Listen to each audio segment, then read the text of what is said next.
Look, I too want to thank our strategic partners, the Queensland government, through the tourism and events, Queensland and the Brisbane City Council through Brisbane Marketing. Their support has been absolutely essential to getting this massive event on the road. And it will be a massive event. But first, I want to do a shout out to the people of Sydney. The last time I was in Sydney, you can believe it, was 1972. And it was by accident. I was in Jakarta, Indonesia, preparing for a fight that Muhammad Ali was going to have with a fighter called Rudy Lubbers, a Dutchman. They colonial past.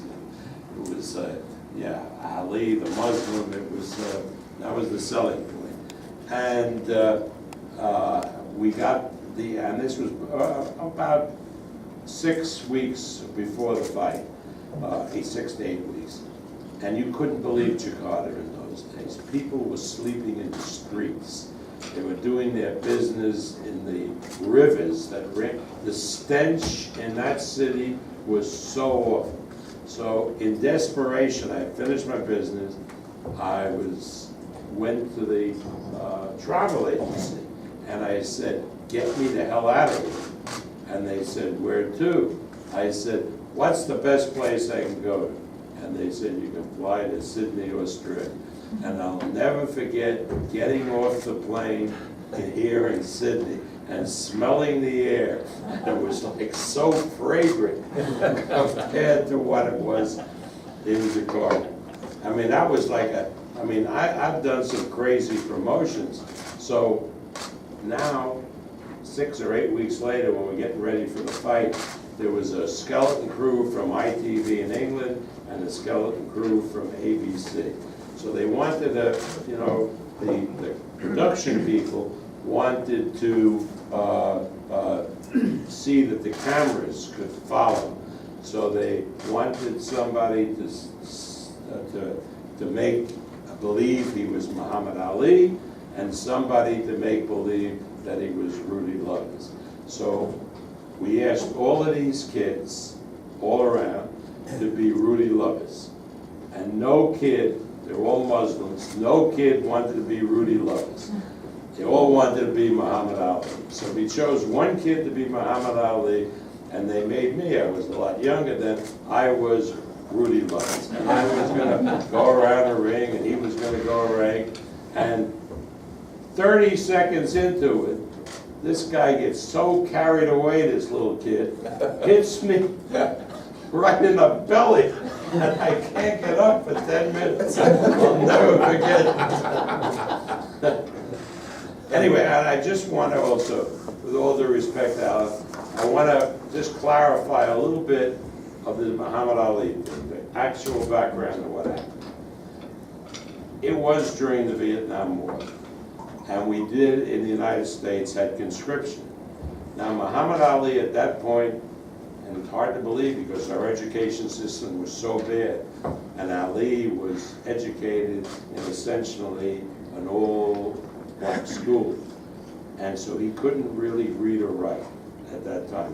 Eventually, later, he learned to read and write. He was always articulate, but he could function that way, but he couldn't. So he was classified 1Y.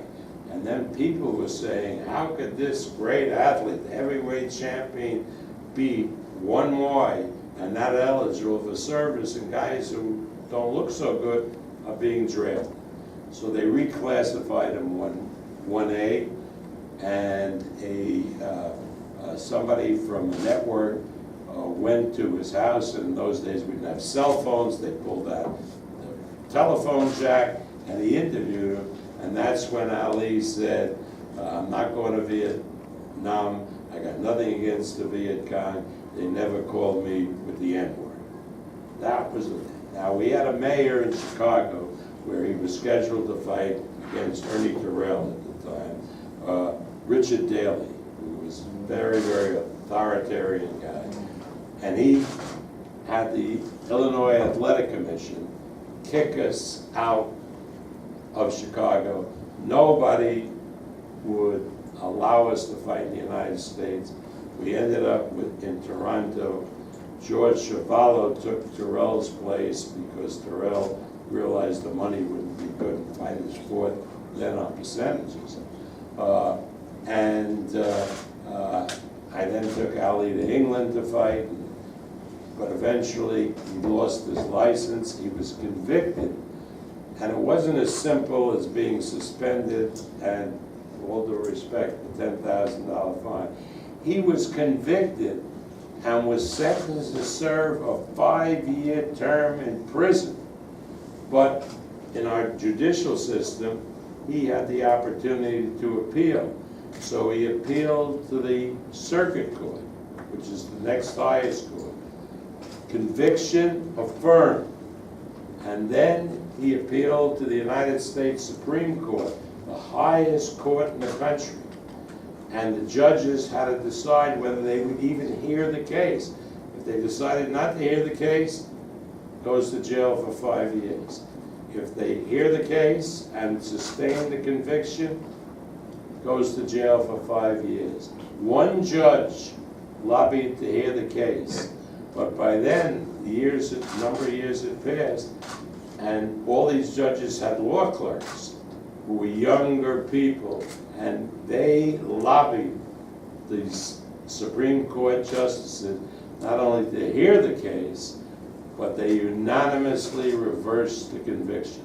There's a great, great documentary that HBO did on this that you should all, if you're interested, watch. But that is the real story. So Ali wasn't just faced with a fine, he wasn't just faced with really interrupting his career, because the devil was that when he was suspended from fighting all over the United States, because of his conviction, they took his friggin' passport, so he couldn't go out of the country to fight. So 3.5 years, the greatest fighter that ever lived couldn't pursue his career. And that later on, when he resumed fighting, even though he was never as good as he was before, that's why Ali means so much to everybody in the world, because of the fact that he was ready to make the ultimate sacrifice, to go to prison and not to pursue his boxing career, to stand up for what he believes in. Great, great man.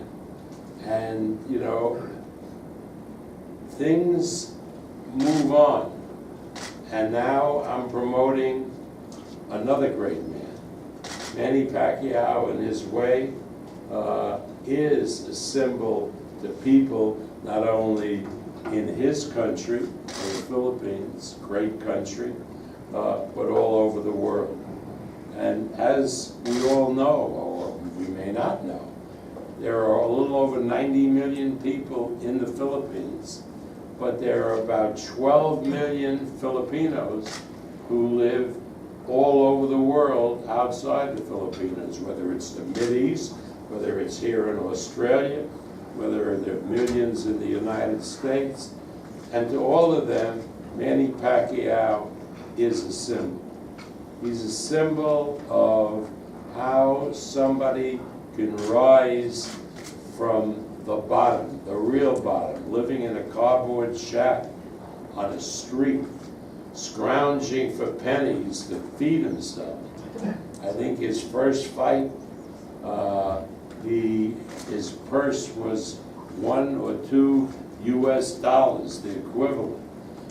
It wasn't easy, because living on the streets and trying to make it in a sport like boxing, there must have been thousands of other Filipino kids doing the same thing. But Manny Pacquiao was able to rise as a boxer, to win world titles, to come to the attention of people in the United States. And as a underdog, at 8 or 10 to 1 underdog, to win a signature fight against Oscar De La Hoya, to become champion and to establish himself as one of the true greats. Now that's a fantastic story. It really is, because we talk about underdogs in boxing, and we talk about favorites. Manny will tell you, Manny, you remember, the Philippine Congress passed some resolution to put me in jail for promoting the fight because their star, Manny Pacquiao, was going to get beat up and hurt badly. And I told everybody, no, it wasn't a mismatch, but the press insisted that it was a mismatch. So I had my great revenge after the fight, come into the post-fight press conference, and I say something that I'll never forget. You gentlemen of the press, you're always right. You said the fight would be a mismatch, and it was a mismatch. Because Manny won every minute of that fight. And that was great. So now you look at a young man like Jeff Horn. You know, is he an underdog? Yeah, he's an underdog. Manny has been one of the great, great fighters of our time. Manny, even at the age of 38, possesses skills that no other fighters have. But in Jeff Horn, you have a young man who has the tools, that if he can apply those tools, and if everything goes according to plan, he can not only be competitive, but he has the opportunity to pull an upset. That's what boxing is all about. And when I tell people that the sport of boxing is going global now, and people are looking at it as a major sport all over the world, I know what I'm talking about. Saturday night in the UK, in London, 90,000 people will be watching a heavyweight championship match between Anthony Joshua and Vladimir Klitschko. 90,000 people. We've done events, Manny has been in 2 of them, all over the country of China, which under Mao Zedong had banned boxing.